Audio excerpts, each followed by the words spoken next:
What is up, everybody? Welcome back here to the TDR Show. We've been doing Devy rankings all month long, and we're finally at our favorite position, the wide receiver position. We love this position. It's really where all your elite Devy assets are. And who doesn't love watching wide receivers play? Jeremiah Smith, probably a top 5 Dynasty / Devy asset already. Unfortunately, I have to watch him play for Ohio State, but when he's not playing Michigan, it's a lot of fun to watch him there. And we're going to be talking about our other 9 guys in our top 10 rankings at wide receiver. We're also going to be looking at freshman ranks. We went a little deeper than we have in the previous episodes, talking about some top freshmen coming in. And as always, we're going to talk Devy draft strategy for wide receivers. And just in general, it's going to be a hell of a show because we just love wide receivers. We love talking about them. This is the most detailed show that Jay Stein has done in terms of his notes. I'm a little nervous because it might take like 4 hours to get through this bad boy. But we are here now. We're going to be talking about wide receivers at the Devy level.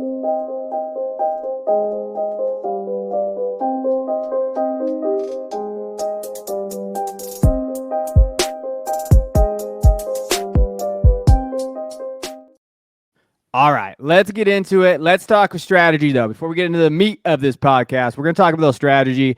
You know, really with wide receivers, they're the lifeblood, right, of your Devy roster. If you have solid wide receivers or value guys, you're always able to churn them, and people love trading for them, if we're being honest, and they love acquiring them. They love kind of following them from their freshman year on. Wide receivers matter more than any position, in my opinion, in terms of Devy, because they create the most value for you. Now, how do you draft them, right? When you're looking at draft strategy, one, understand the NFL profiles. Go look at the historical hit rates for these guys, like the last 5 to 10 years of the just wide receivers in the first round, right? Like, and good tails to look at is like Quentin Johnston was kind of a sleeper Devy asset for a couple years there, and he did get drafted from the first. Now, you can say whatever you want from an NFL perspective, but you return your value on that pick based on where he got drafted. Now, there are plenty of misses out there too. So understanding what the NFL profiles, understanding NFL offenses and how they're getting schemed now, like those slot guys, looking at slot percentage on PFF, understanding guys that can play multifaceted roles. Maybe they can go to the X, maybe Y. Okay, looking at those roles there. Follow the recruiting. It's really easy, y'all. Some people make it a lot harder than it needs to be. When 247 Sports and On3 and those groups have guys ranked a certain way, they do this for a living. Their company is designed it. That's the only thing they do, right? There's not any part-time people putting those rankings out. These are the guys that do it based on their money and their livelihood. Those are probably the best players. Not to say they don't miss, but when you're looking at it, just follow the recruiting. Keep it very simple. It's the keep it simple method. Understand value for me personally, just understanding that the better the wide receivers you have on the roster, the more flexibility you have as a Devy / Dynasty manager, because you can trade more and you can move them off and you can get real assets. And people believe that wide receivers, just like in Dynasty, you follow the trends. Dynasty wide receivers are king. Now, we have seen a shift back a little bit to running backs, but in reality, wide receivers are still king. That means Devy wide receivers are king too, because they want to get these guys on their roster and just look at the value of some of these top guys like Jeremiah Smith, like Ryan Williams at Alabama, and so on and so forth. Jay, anything to go there? And then we're going to talk about quarterbacks matter, scheme matters, all of that. But anything on top of those 4? No, I like those, and like I usually mention, the data does matter. So I like to follow production. For wide receivers in particular, I like reception yards per team pass attempt, weighted dominator, and EPA per play. So that's kind of where I'm going to highlight on a lot of these guys as we go through it. All right, let's talk about quarterbacks matter and scheme matters. What do you mean by that? Yeah, so these two I wanted to add just for the point that just like when you're finding wide receivers in the NFL, those wide receivers that are attached to good quarterbacks, the quarterbacks that can get the ball to the wide receivers, it does help highlight and push up Devy values of wide receivers. So you want to make sure that you're not in an offense with a quarterback that can't throw the ball and get the ball to the wide receiver. And the other piece of that is that scheme matters as well. There are offenses that do pass the ball a lot, and particularly that requires a decent enough quarterback to get the ball out. But in wide receivers in those types of schemes where they can get a lot of production, then they get showcased and they get into an offense that then allows them to earn points, earn yards, earn targets, earn all those things that us data people really look at. And the other piece of that is that there are some offenses in college where you don't actually learn how to be a wide receiver. You just sort of out athlete people in certain schemes. You don't learn a whole route tree. You don't learn all those things, which, sometimes it doesn't matter. Sometimes it does matter, but just pay attention to that kind of thing. You want to be in an offense with a quarterback that's going to throw the ball a lot to you and can get you the ball. And you want to be in a scheme where, you then become ready to play in the NFL. I call that the Lincoln Riley rule.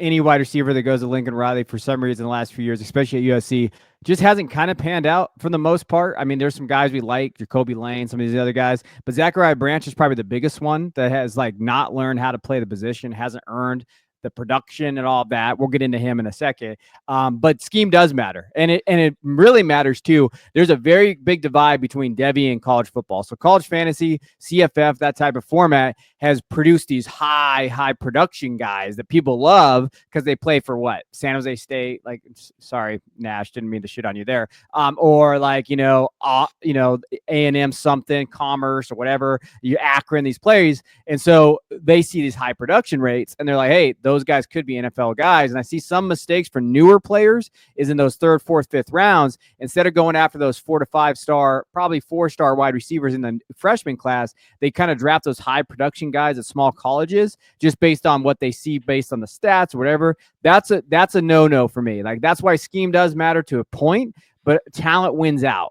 I would look at talent for the most part. It's hey, if that guy's talented, he has the pedigree behind him, be careful with those guys because that is the number one mistake some new people to format, which happens. We all make those mistakes. We definitely made them earlier when we first started, was hey, stay away from those guys. And there's a very intermixing of CFF content with Devy stuff. And you have to be very careful of hey, I saw it today in a mock that I'm in right now. Someone drafted a freshman quarterback, Jay, in the top 10 in the first round. And I was not having that. It scared me a little bit. You know me, I hate quarterback.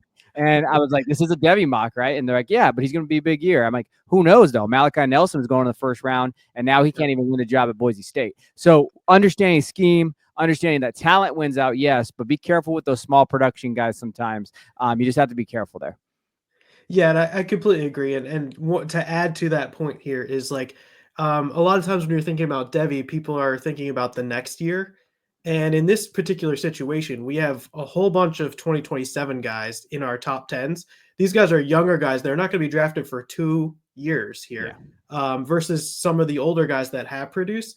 And this is exactly gets to your point, which is basically we're taking the guys that we think are going to be really good NFL wide receivers, even if we do have to wait that extra year in that situation. 100%. All right, let's get our rankings. Let's get what people are here for. They're not listening to us talk strategy all the way through. But let's talk about our top 10. So when we're looking here, we'll go through it like we have been, kind of just talking about some of the things that outline us. We'll go over some profiles in terms of guys that we kind of like a little bit more than I thought, kind of diving into and redoing our rankings here. So at 10, Jay's got Ryan Wingo from Texas. I bullied him into getting him in his top 10, I think. And then Zachariah Branch for me at Georgia. I have him there. Nick Marsh at Michigan State, he has at 9. I have Eugene Wilson from Florida at 9. He has Eugene Wilson at 8. I have Jordan Tyson, Arizona State wide receiver, at 8. He has him at 7. He has Jordan Tyson sitting there at 7. I have Bryant Wesco at Clemson, maybe a little low for some people. I think some really have them in the top 5 there. And we both have Carnell Tate, Ohio State. And we are kind of Carnell Tate truthers on this show because a lot of people don't like Carnell Tate, but we're going to get into him there. But what stands out about your rankings that you kind of want to mention or you want to talk about? Yeah, and we'll find out in the with the top 5 as well, but a lot of 2027 guys in this total top 10, a lot of 2027 guys. And so when you have basically 5, 6 of your entire rankings of top 10s from 2027, that is in a very important class and something that we've talked about before in some of our ranking videos and forward projection videos. But this 2027 wide receiver class is really, really special. And it's not all just hype, because the data backs a lot of this stuff up. Reception yards per team pass attempt, weighted dominator, EPA per play. A lot of these guys are hitting those age-adjusted metrics in their first year. And so this is a really, really, really exciting class. The flip side of that is there's not as many guys that are going to be top-notch guys, at least from the way we're ranking these things. in next year's wide receiver class. So that's an important thing to think about. Yeah.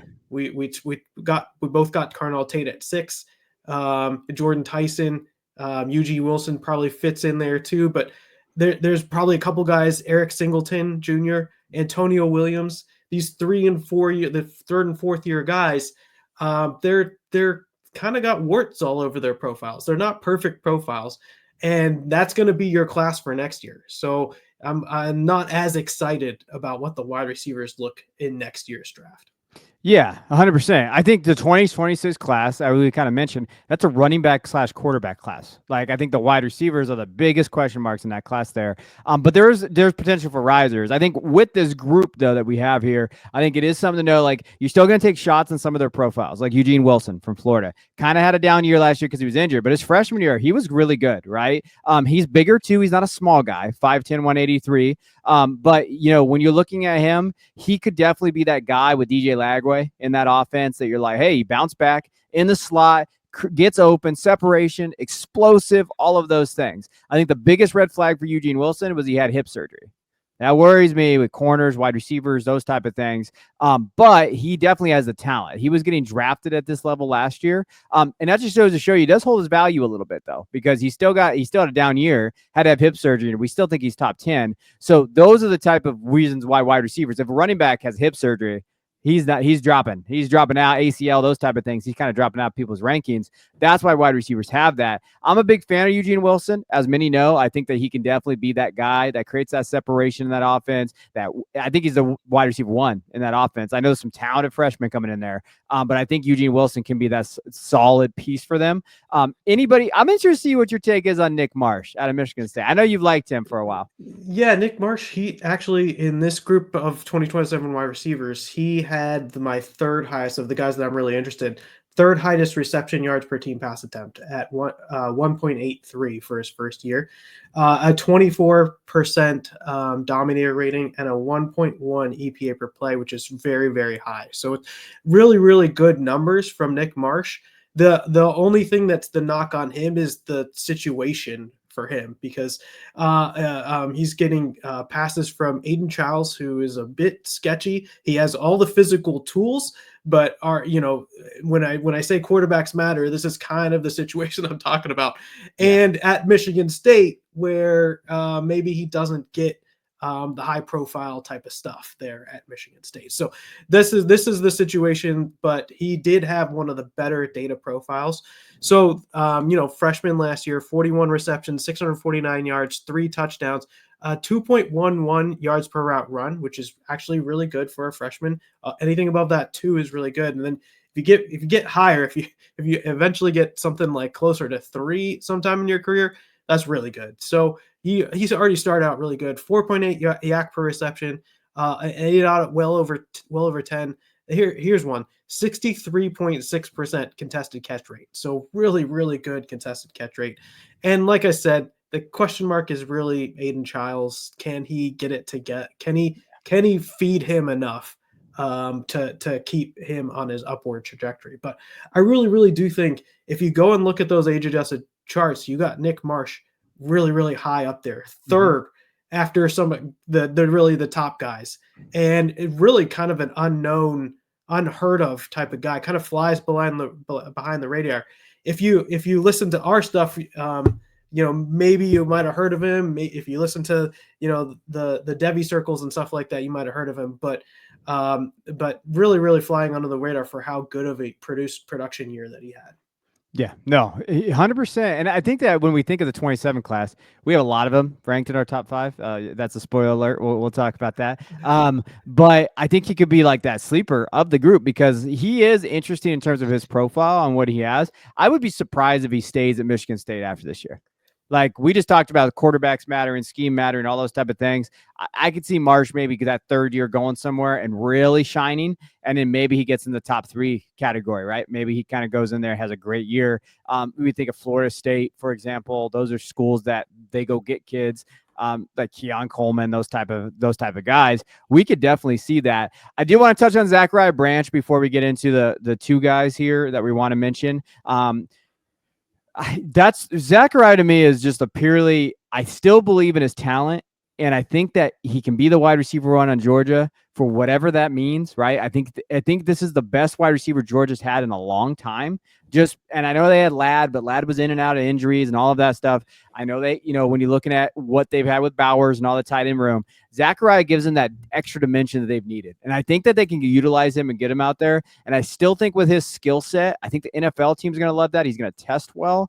That's why I still have him in my top 10.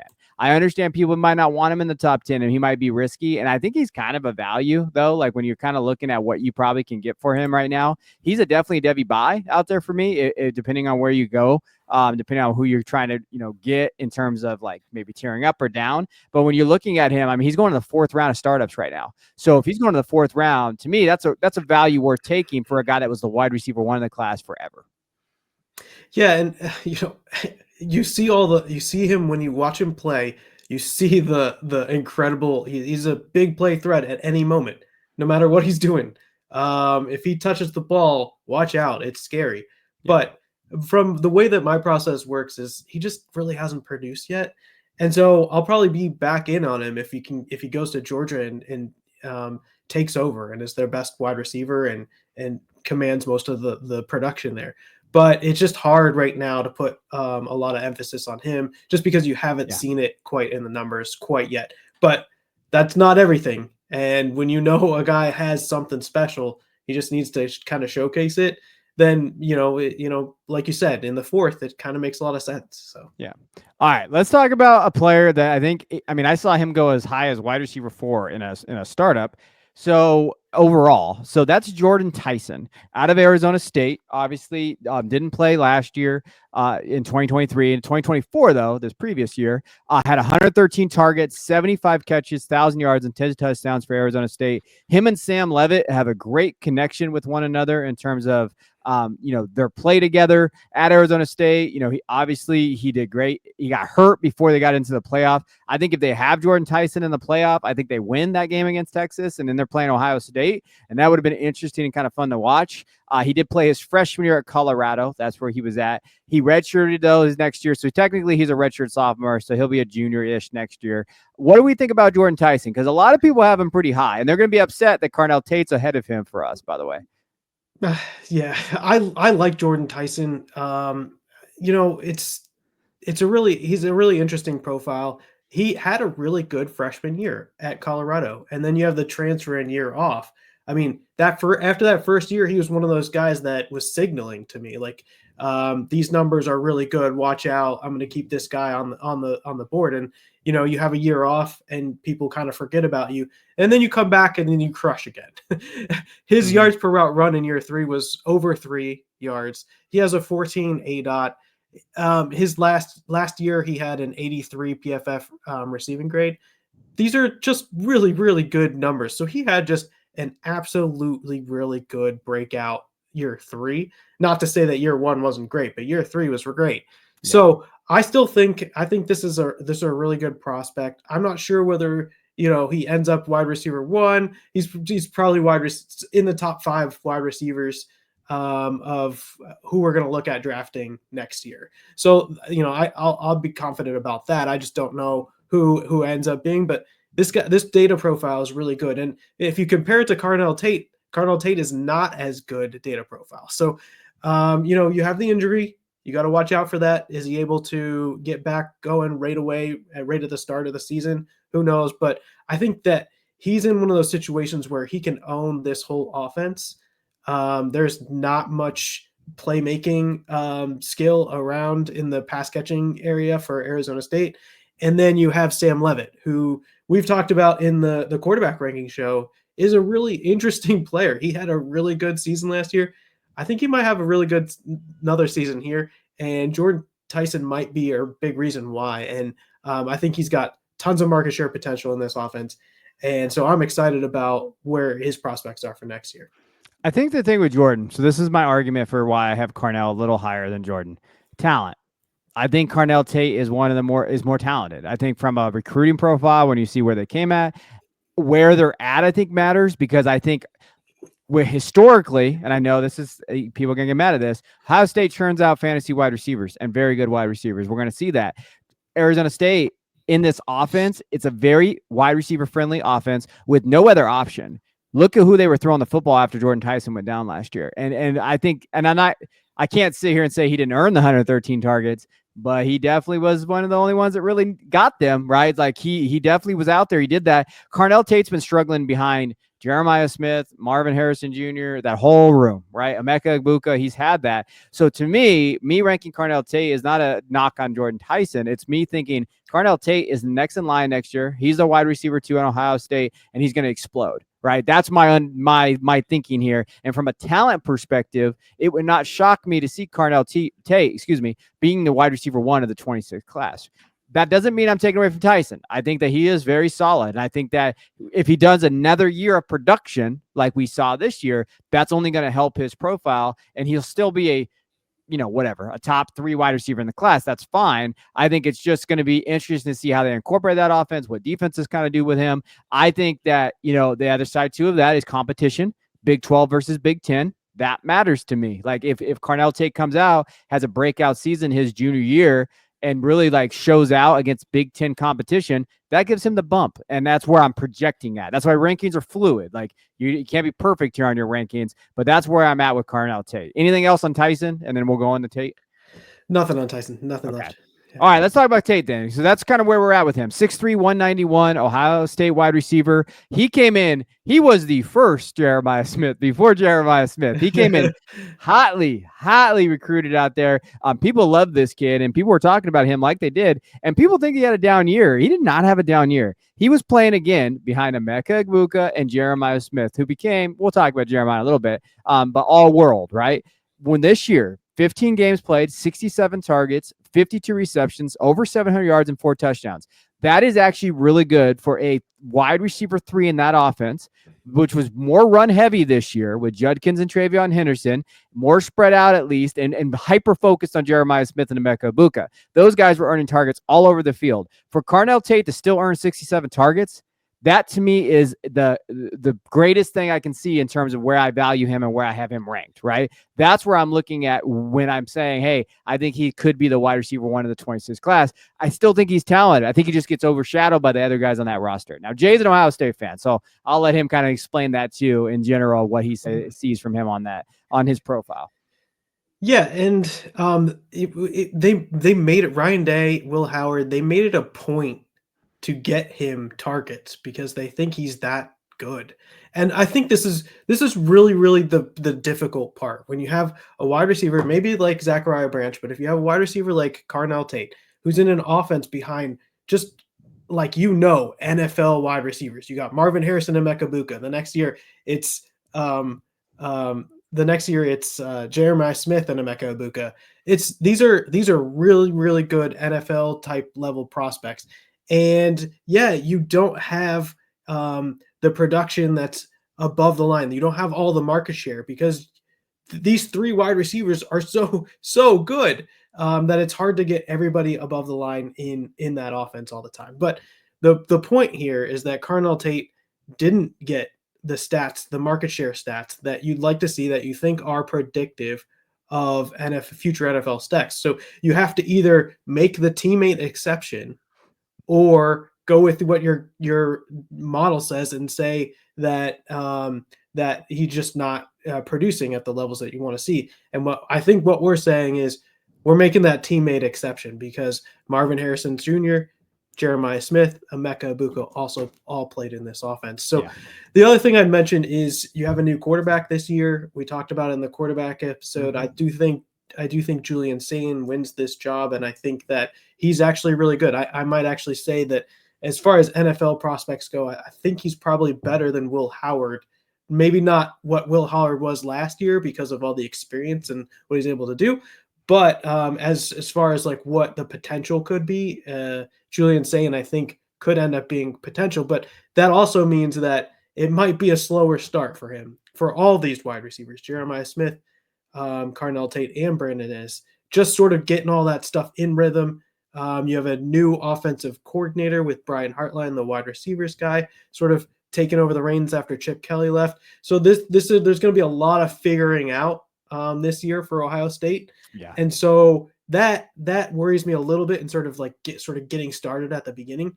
But in the end, I think this is going to be a high profile offense. They're probably going to, be in a lot of big games, and Carnell Tate is going to be able to showcase just like he did last year. Maybe not to the extent that Jeremiah Smith is being focused on, but he's going to be good enough where you might say, well, he didn't explode off the page in terms of all these market shares, all this other data. But when I'm really looking at it, I'll take the second best wide receiver at Ohio State versus maybe the best wide receiver in the Big 12 kind of thing. I said at the beginning, keep it simple, right? Follow the recruiting profile, follow the talent, and I think Carnell Tate falls in that category for me. And hey, I might be wrong. I've been wrong before, but I just think to me he's a buy. Smash the buy on him. I think that in that offense, he's always been a big playmaker, explosive. He's developed a ton as a receiver this year, and I really think he's like on any Ohio State game I watched, like painfully watched with my eyes because it was awful. I just watched Tate and I'm like, man, he's explosive. Man, they're trying to get him the football. Even with the guys that they have on that field, they're still trying to get Tate the football. That just tells me they know how explosive that is. And you have to follow the pedigree of Ohio State wide receivers. You just look at Heartline, look what they've done. Like, you just follow it. And I'm okay with betting on that talent there. All right, let's get into our top 5 now. You're going to notice one theme. They're all 2027 wide receivers. So this is how stacked this class is. And I think it's warranted. I don't think there's any 2026, 2028 guys that should be in the top 5, or any 2025, the older prospects. I don't think any of those guys should fit here. I think it's really what these guys had. Now, there's only one guy that stands out that we are different on. So everybody else is kind of in the same tier for us. But there's one guy that I have in my top 5 that he doesn't, and there's one time the guy he has in his top 5 that I don't. So let's go through the top 5, and then we'll start there. We'll start with Ryan Wingo and then work our way up. So at number 5, Jay's got TJ Moore, Clemson wide receiver. I have Cam Coleman, the Auburn wide receiver. At 4, he has Bryant Wesco, Clemson wide receiver. I had him in my top 10 on the outside looking into the top 5. Then I have Ryan Wingo at 4. Cam Coleman, he has at 3, so we're a little different there. I have TJ Moore at 3, so we just flipped those two guys. So that's how we flipped it there. Then our top 2 are the same. We both have Ryan Williams from Alabama at 2, and Jeremiah Smith, Ohio State wide receiver, at 1.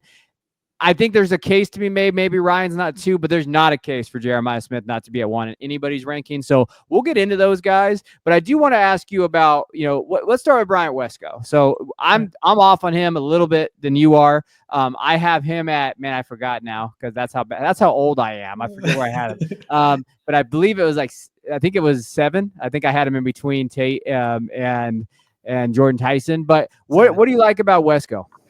Okay, so this is the tough part for me, because differentiating between all these guys that for the most part hit was pretty tough. But what I came to the conclusion was Clemson's offense might be one of the better, besides Ohio State, maybe Auburn if you want to put them in there as well, probably has one of the best wide receiver cores in the nation. So first off, you're playing in a great wide receiver room. The same things that you talk about for Ohio State applies to this wide receiver room. In Bryant Wesco, TJ Moore, and Antonio Williams. The second piece is you have a veteran quarterback in Cade Klubnik coming back. This will be his senior year. And I think he can facilitate this offense well enough where all of these guys eat. I don't know if they all meet market share thresholds that you'll be looking for, but I think they all can get close to that. What it came down to me was, I think these two are so similar, but Bryant Wesco just beat everything, was just a slightly better than TJ Moore at everything that I look at, right? So if you go and you look at reception yards per team pass attempt, Bryant Wesco 1.34, TJ Moore 1.23, both above the line. Bryant Wesco just slightly higher. If you look at weighted dominator, Bryant Wesco 17%, TJ Moore 16%, just slightly behind. If you go and look at the EPA per play, this is the one where TJ Moore is actually a little bit higher than Bryant Wesco, but I was basically giving them the market share stuff, and that was what I was weighting higher. So that's why I put Bryant Wesco slightly ahead of TJ Moore in these rankings. The other piece is if you look at, let's take yards per route run. Bryant Wesco 2.21, TJ Moore 1.9. Again, yak 6.1 for Bryant Wesco, For TJ Moore, 4.8, just slightly ahead there, but still good.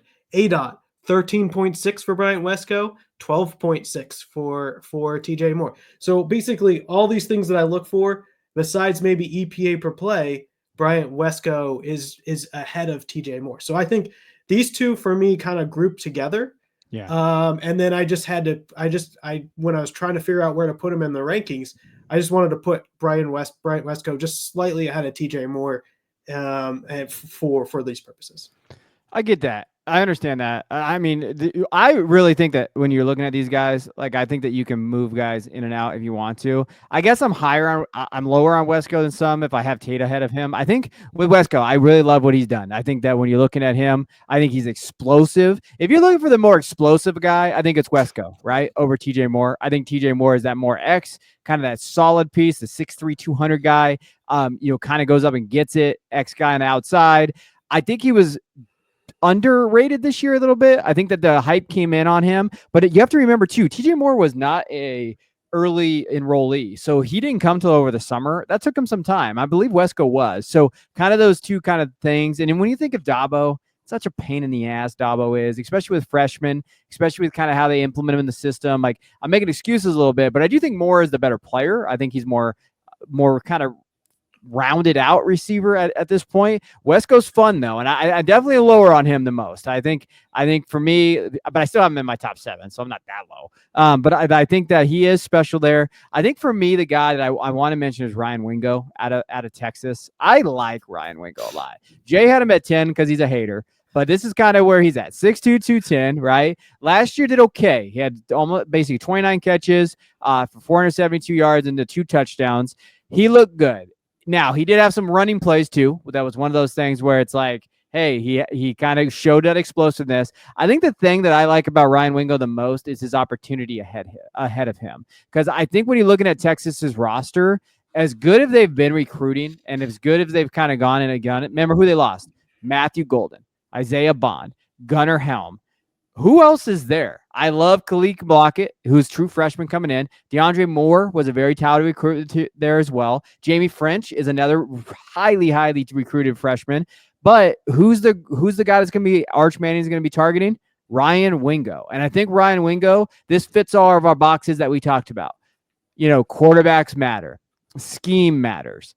Man, both of those. I think that he's going to schemed up by Sark. I think that he has that ability. I think that he can play on the outside and the inside. I love everything about him as a player, and it just matches up perfectly for me. So this might be a projection high, like a ranking as like a top 4 guy. I could see him getting in there. But I think he's a hell of a player. Hell of a lot of fun watching him, especially when you're thinking about his ability to kind of get in and out of cuts, create separation. We haven't really seen it yet too much. He had a pretty, explosive game, kind of up and down throughout the year. His best game was probably UTSA. Well, you want to know who started at quarterback that game for Texas? Arch Manning. And that's really where it comes down to. I mean, they're friends. I know he went there because of Manning. I know that's a big part of it. And to me, I'm all aboard that. I think that he can be a big ADOT guy. He averaged 14.0 ADOT last year. When you're looking at his yards per out run, I think that'll jump up over 2 easily. And he's pretty versatile, 70 to 30 in the slot and wide, so he can do both roles. So sign me up for some Ryan Wingo. I'm a big fan of him. I think he should be in my top 4. Yeah, and the really big selling point for me is Arch Manning and opportunity, because Arch Manning, I think, is a really good quarterback.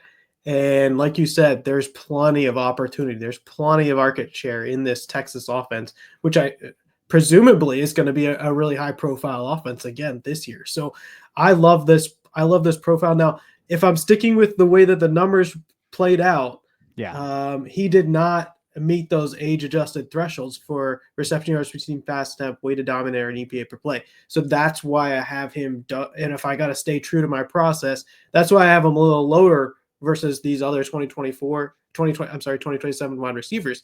But if I could see anybody that could rise up the most, I talked about Nick Marsh having a great year. If I could see anybody rising up the most, it's got to be Ryan Wingo, because he has a chance to vault himself up in year 2, being the centerpiece of this pass catching attack for the Texas Longhorns this year. No, that's where I'm at with him. I think he could vault up. I think you'd be really excited for him if you can. I think that just that scheme is where you really like him, and really like, and I like him a lot. I think when you're looking at him, he's going in a second round of startups right now, and I think that's good value if you're valuing him around at wide receiver 10. I still think he's a value in that range. The only thing I want to pivot real quick, and then we're going to go through our top three. We're going to profile those guys. TJ Moore. I mean, your argument with TJ Moore and Wesco was great. I want to kind of highlight what he did in high school too, just for numbers. Jay likes his numbers. So as a senior in high school, he caught 50 passes for 1,200 yards and 17 touchdowns. Then as a junior, when you're looking at what he did, he had 42 passes for 1,000 yards and 13 touchdowns. And when you think of like his lack of production this year, I think that he really had a freshman hump that he had to get over, but he's in a fantastic room. Think of this, and you put on the sheet, and I think you might be right, which sucks. I had to admit that, but Clemson might have the best wide receiver room in the country. Like it's close. I think, we're used to just giving it to Ohio State, but Bryant Wesco, you're thinking of him, Antonio Williams, TJ Moore, and who are defenses going to guard? I think that's one thing too, from a defensive perspective for the scheme, who you want to stop, because I think Antonio Williams is underrated as a wide receiver. I think if he would have came out this year, a lot of people would have been talking about him. And then what are you going to stop? You can start Wesco from being that big play guy. You're going to have to double him, put a safety over the top, and you're going to leave defensive backs one-on-one with TJ Moore.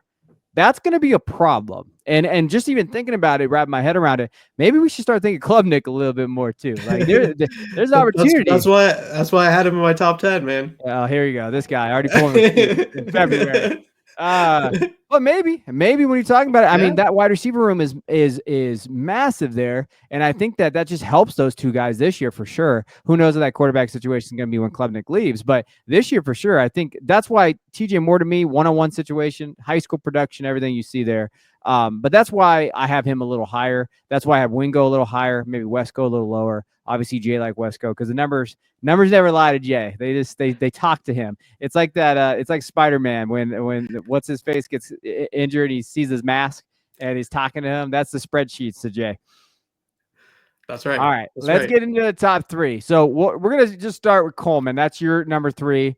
And then we'll go Wyatt Williams and Jeremiah Smith. I like Cam Coleman, so I'm totally okay spotlighting him here. This last year as a freshman at Auburn, 55 targets, 37 catches, 598 yards, 8 touchdowns, averaged 16.2 yards per catch. He was a big play guy, 6'3", 197.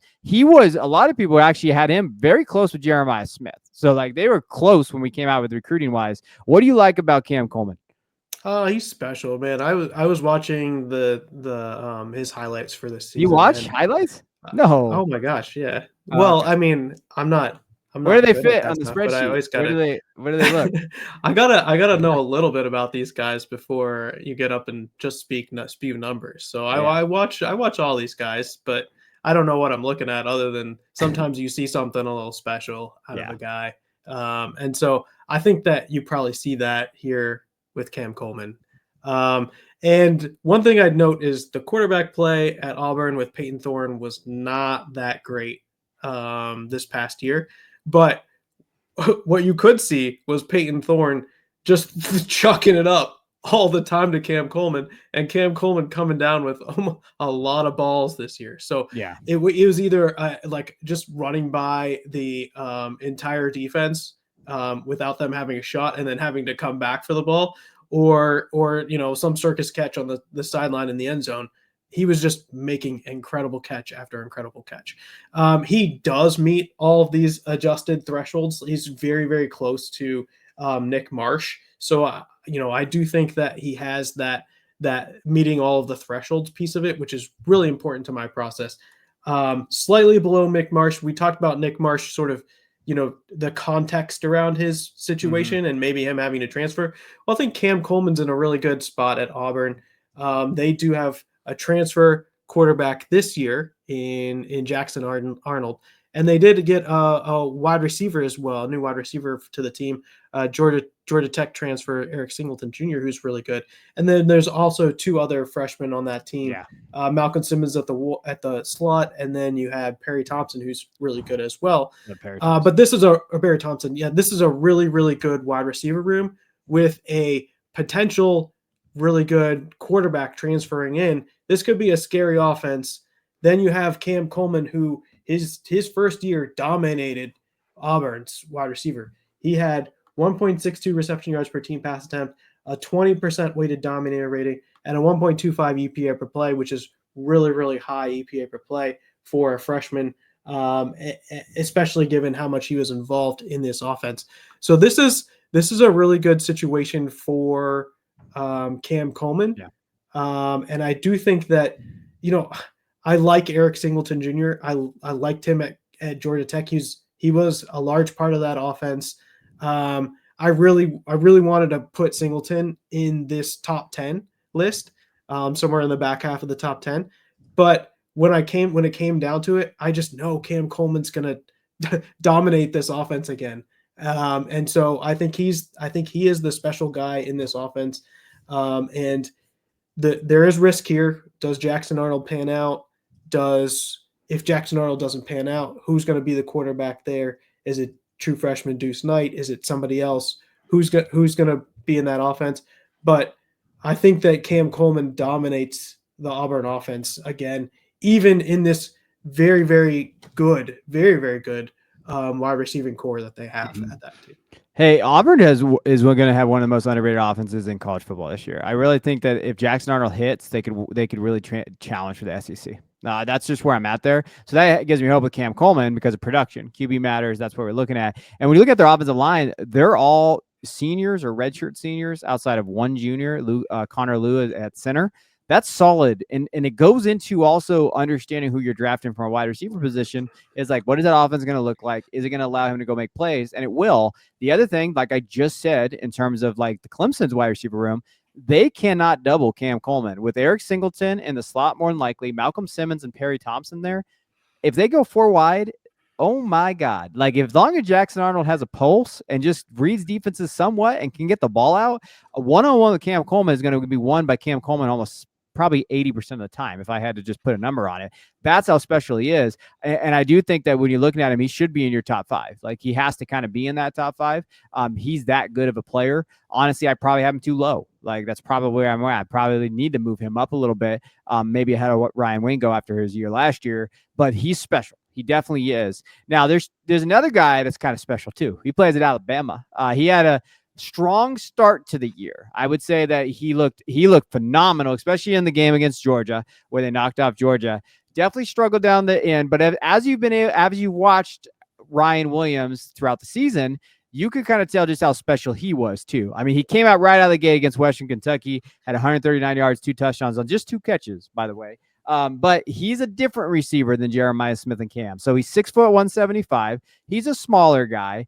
When you're looking at the numbers, 87 targets this year, 48 catches, 865 yards, and 8 touchdowns. Really dropped off down the stretch. After that Georgia game, he did not have another 100-yard game. So that hurt them, especially from the offense. But part of me really thinks that was a Jalen Milroe problem, not necessarily a Ryan Williams problem. He was very frustrated throughout the year. You saw that. Like he was throwing up his hands. That Michigan game, he was like, who the hell is throwing me the football right now? Because he was open. Like he was open a lot. And even against, and he earned a ton of targets, right? I would say uncatchable balls got to be up there for him. And when you're looking at his receiving grade, wasn't amazing at 71.7, but that was really because down the stretch, their offense just looked bad. That Oklahoma loss, Auburn, Michigan just wasn't there. Where he lined up, he was still out wide most of the time, even at that size, 80% of the time, essentially 78.7, he was out wide.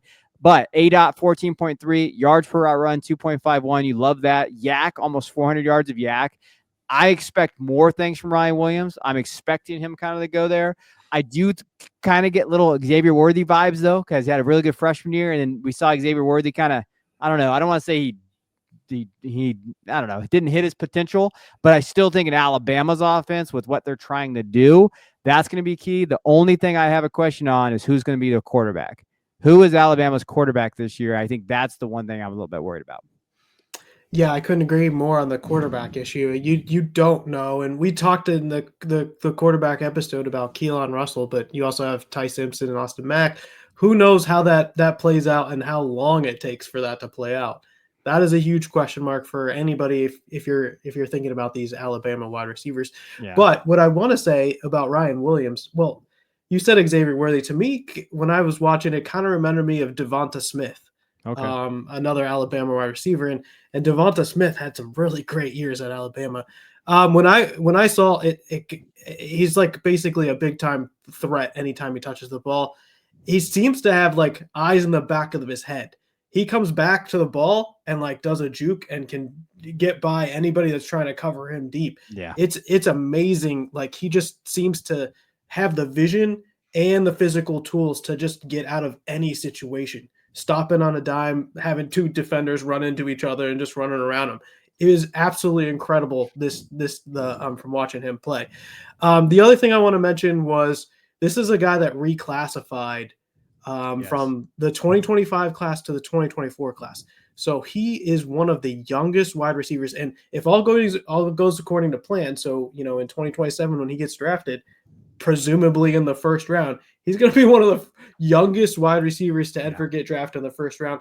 That is something special. Where the next guy we're going to talk about is in the same class, but almost maybe a year. I don't remember exactly how the both birthdays are, but quite a bit older than him. So that is something that's significant that stands out. In my process, I look for wide receivers that are young, that beat up on these older guys in college at a very, very young age, produced very highly at a very, very young age, because I think that then translates to in the NFL having those same sort of similar abilities when you go and play the professionals in the NFL, being sort of the young guy that can dominate. So I think those are all really, really interesting. Now, from a market share perspective of Alabama's offense, he had the second highest reception yards per team pass attempt and the second highest, almost the second highest weighted dominator in this class behind our number one guy. But a 2.44 reception yards per team pass attempt and an almost 32% weighted dominator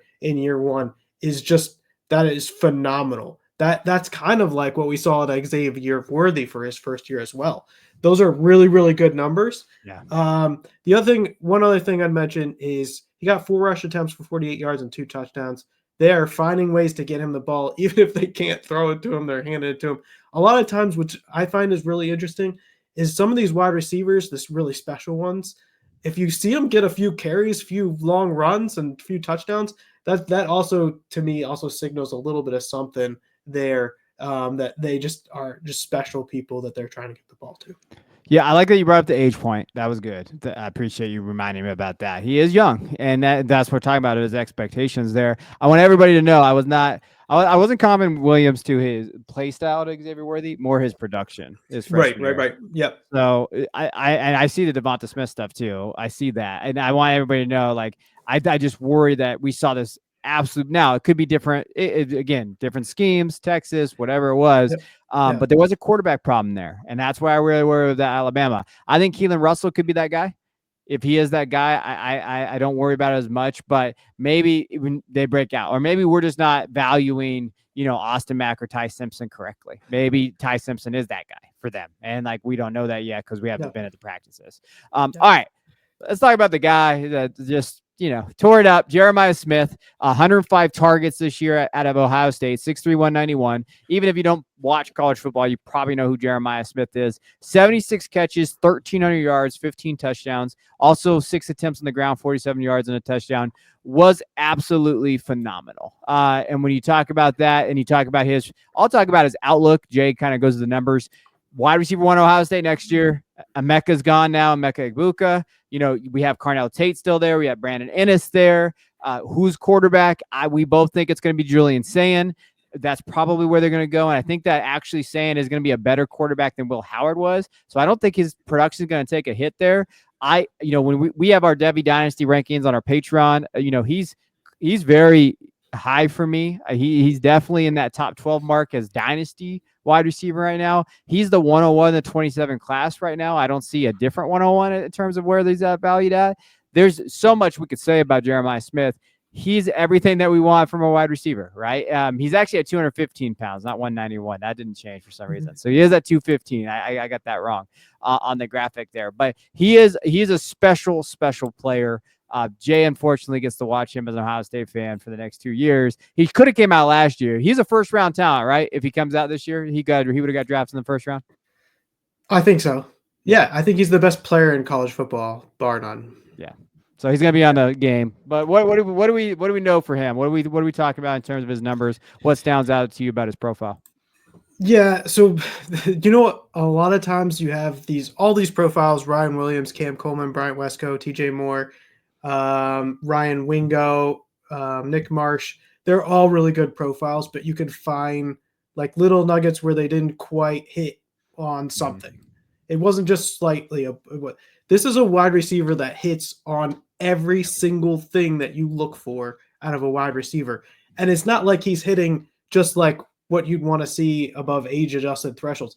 He's like having historic years, like better than anybody that's ever done it in year one at that position, and better than a lot of the wide receivers that are going off to the NFL at a lot of these things. So it's actually remarkable what he's been able to do for his first year. But just to give you some like ideas here, a 3.15 yards per route run. Above that 3 for a freshman is absolutely incredible. 6.5 yak per reception. He's got a huge yak. He's got a huge ADOT at nearly 13. He grabs all the contested catches. He's got a really high PFF pass grade. He got 6 rush attempts for 47 yards and a touchdown as well. This is a really good player. And then what I'd say from the data, like the reception yards per team pass attempt, he was 4th highest ever for the freshman. So that was behind Amari Cooper from 2015, Ty Hilton from Florida International in 2012, and Tyler Boyd in Pittsburgh in 2013, and then Jeremiah Smith. Those were some of the best year ones we had. And Jeremiah Smith was 4th best there. His weighted dominator was 33%. He was in this loaded wide receiver room. As a freshman, he came in and took over and commanded 33% of the market share of this offense, which is absolutely amazing. And his EPA per play was really, really high. He was first in the class there at 1.26, up there with some special year ones. Guys like Tate McMillan, Drake London had years like that in year one with really, really high EPA per plays. The only guy that kind of came close on that one was Cam Coleman for is similar EPA per play for Jeremiah Smith.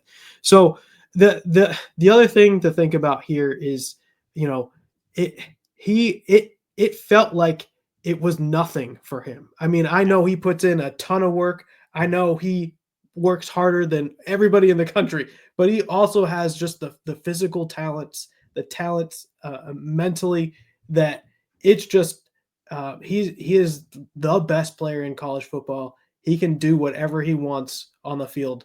The only issues that I have with him this year is what does that offense look like with a new QB and a new offensive coordinator, presumably. You still have Ryan Day. That's sort of the heart of all this. But how does that offense change and how does it work? But there are so many occurrences where when you're watching in the game where it hardly looks like he's putting in any effort and he's just blowing by 4th year guys that are really, really high end guys. And it's just a different level of thing. And I was fortunate enough to watch a couple of games this season, and it is really, really special to watch him play in real life. And I think he's going to be like we talked about. We're already ranking him in the top 10 of our Dynasty rankings. I actually might be the highest person on him. I think I have him as 4 or 5. I'm not sure exactly where I am there, but this is a special player. I'm excited to see how the next 2 years go for him. Now he's phenomenal. He's a lot of fun to watch. I think what you said there, effortless. Like it just is. It just looks like he's ahead of every defense out there, except for one defense. Jay, do you want to tell me what defense kind of got him? I don't know which one was it. Yeah, the Michigan defense. The Michigan defense kind of pushed him there. But I wanted to go through my rankings. I have him at wide receiver 6 overall. So in Dynasty and in Devy, he's my wide receiver 6. So here are the guys I have ahead of him: Justin Jefferson, Jamar Chase, CeeDee Lamb, Amon-Ra St. Brown, and Malik Neighbors. But I have Jeremiah Smith right there, and I think that's fair value. I think if you're looking at it, we have a trade calculator that we built in here, so you can kind of look at these values as well. But I put him at wide receiver 6, and I think there's an argument that you might move him higher. Where do you have him? I think I'm at 5 is where I am. Oh, yeah. I'll look right now because I'm on your sheet. Yeah, no, you're at 4, buddy. So 4. He's got him ahead of CeeDee Lamb. Hot take here, Jeremiah Smith. Jay Stein says he's better than CeeDee Lamb. And he has Malik, Justin, and Jamar. But that's fine. Like, I think that he is that kind of a talent. And I do think that it's an interesting conversation if you offer Jeremiah Smith for CeeDee Lamb, someone might be tempted to take Jeremiah Smith. I think it's a close conversation. I would still take CeeDee Lamb, but I'm also a noted Cowboy fan. But I do think from a value perspective, I'm trying to win now because you still have to wait 2 years for Jeremiah Smith, and things could happen. Like, it's not foolproof prospect profile, but I think that's a fair value. That's how good he's been. Yeah, if the quarterback situation doesn't work out for Ohio State and nobody can get them the ball, that's tough. If like you mentioned, the Michigan game, or even the Texas game as well, where you had him being double and triple covered, so you bracket him really up high, like 20, 30 yards off the ball. You have somebody that's below him, and you have a third person kind of shadowing towards him. Like if you have 2 or 3 people on him at all times, he might not produce, but hopefully the offense can kind of get rolling, and they can get other people involved, so it's not that much of an emphasis and focus on just him. No, 100%. All right, let's get our freshman ranks. Let's talk about where we have the current freshmen, and we'll get out of here. This is how we are to have our top 6, which I actually have, I think, 25 graded out in our rankings already. At 6, Jay's got Caleb Cunningham. I have Andrew Marsh, who is going to Michigan. At 5, I have Dallas Wilson, and so does Jay. At 4, Jay has Khalil Lockett. I have Caleb Cunningham there. I have Khalil Lockett at 3. Jay's got Quincy Porter. 2, Jerome Miles for Jay. I have Vernell Brown the 3rd, and DeCorian Moore is at 1 for both of us. And I'll let Jay talk about DeCorian. There's a reason why he's at 1 for a lot of us. I want to talk about Vernell Brown and Andrew Marsh, and then I'll let Jay talk about whoever he wants to go into.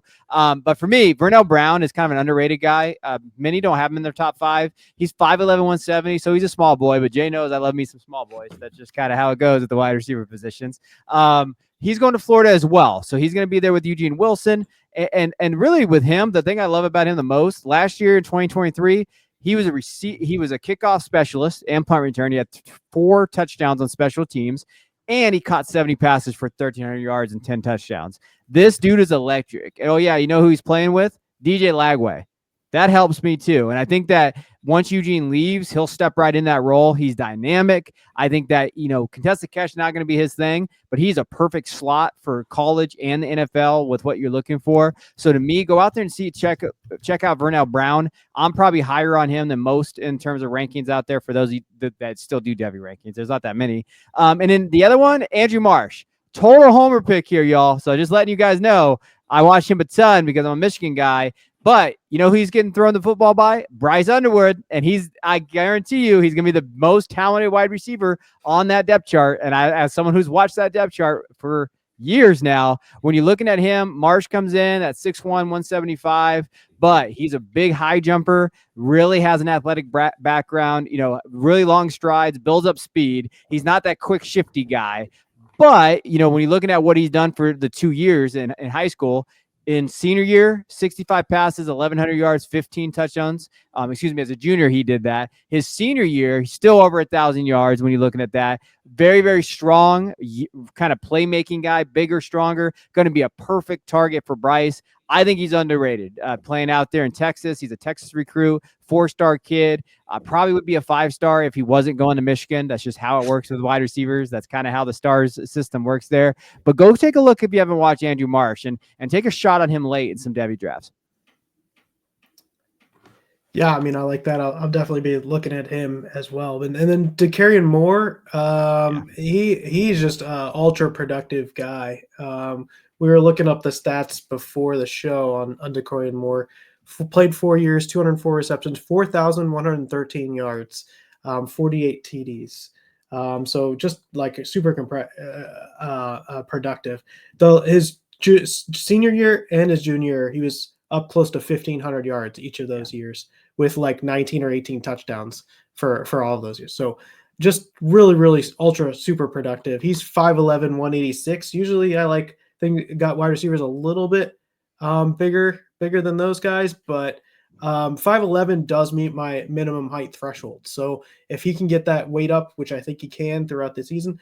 The other thing is he's going to Oregon. I think Oregon's offense has done fairly well at getting wide receivers the ball. So I do think that he might be in a situation where he doesn't get all the play time for a freshman. There's some situations out there, like we talked about with Khalil Lockett, where there's a lot of opportunity for him to maybe earn a spot right away. DeCorian Moore, he is super fantastic, ultra productive, but I just worry, is he going to get on the field a ton in year one? But I really do like him. I think he's pretty special. Jerome Miles, I have in my list that you don't have. He's got that big body. He's 6'3", 215. That's an interesting guy. The knock on that is Texas A&M is where he chose to go. So I'm not incredibly excited about Texas A&M. Less production in high school, but really got a nice frame, really fun to watch if you're watching him. Quincy Porter's the Ohio State guy. If you're following the Ohio State pipeline, if you go and look at On3, he's pretty high up there. He is ultra productive in high school as well. He had for 3 years, he had 133 receptions, 2,642 yards, 38 TDs. He averaged about 71 yards per game and close to 20 yards per reception. So Ohio State gets another good one there.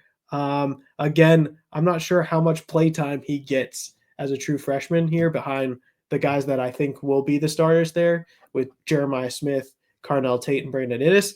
But like we saw at the running back for position for Ohio State, if they're able to get up early on teams, maybe some of the backups get to play a little bit more. Maybe Quincy Porter's involved somehow in that offense, but that's interesting. Khalil Lockett, really, really productive. Nice, and there's opportunity at Texas, and you get to play with Arch Manning. So that's exciting for 1, maybe 2 years, which is that's fun. And then Dallas Wilson, again, another guy's productive. He's 6'2", 193. So I like that frame a lot as well. I think he's super fast. I really like what I have. And Caleb Cunningham, Ole Miss. Not as excited about Ole Miss, but I liked what I saw from him. Watching what he had. Again, another guy that had a lot of production in high school over his 3 years. 114 receptions, 2,150 yards, and 30 TDs for those 3 years. So I think this is an okay wide receiver class. I'm not like super high, and it's definitely not what we saw last year. No. But there is some production out of some of these guys. I wouldn't get too hyped up on this class, but there are some interesting players in here. Yeah, when you go through kind of some of the Devy drafts I've done so far, first wide receiver off the board is DeCorian Moore usually, and he's getting drafted pretty early, like first round, which there's some other guys that probably take around him, like over him in terms of where I'm drafting him. But the second one doesn't get taken to like the third or fourth round. So that's where you see, like, I took Vernell Brown as my wide receiver as the wide receiver 2 in this Devy mock I'm in, and I was in the fourth round. So there are a lot of opportunities. I think Caleb Cunningham is a lot of fun. So Caleb Cunningham is one of those guys you should take a look at when you watch the film. It does pop. So there is some pop there with him. The last point I want to make about DeCorian Moore before we wrap this up is I wrote about him on our Substack. You can find it below when I did my freshman rankings. To your point about Dan Lanning, only 5 freshmen have played more than 200 snaps on offense or defense under Lanning.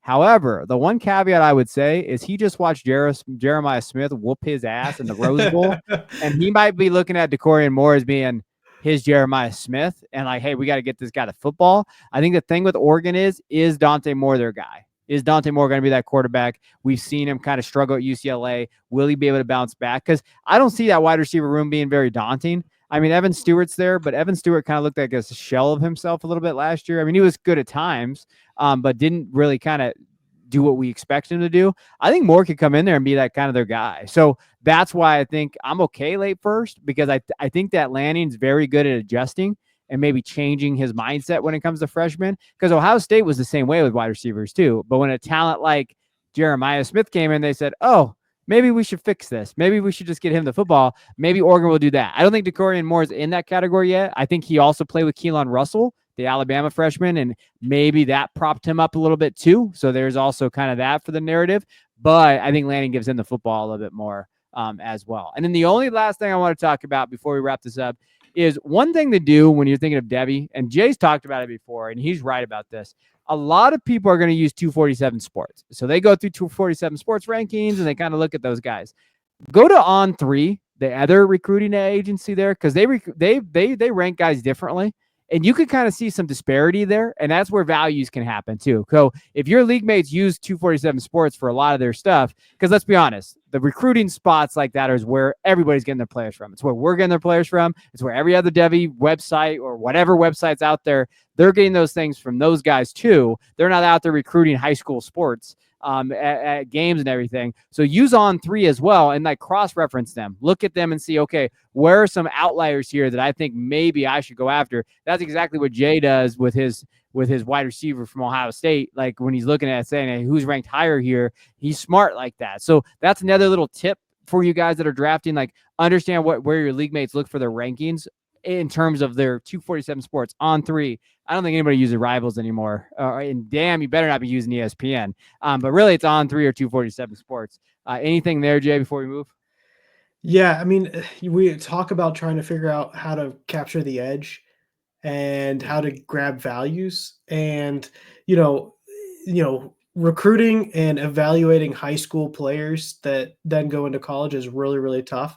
And if you can find an edge, basically, capturing the difference between what most people use, which is 247 rankings, and what On3 rankings are. Now they don't. It's not always perfect. You can go through 247, you can go through On3, and you find a lot of the guys that end up being the most successful aren't necessarily the 1 and 2 guy, or sometimes they are, but maybe they're not in the top 10. They're maybe in the top 20 or something like that. Yeah. But like that always happens, and you can. But what I would say is, if you're in like a C2C league or a Devy league where everybody's just really focused on 247, you might have an edge if you take a look at that On3 numbers.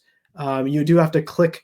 There's like an On3 rankings. So if you have to click over to just get the On3 ranking, and then it might show a little bit of a difference between the two that maybe you can play from time to time if you're playing some of the CTCs or the big heavy Devy leagues. Yeah.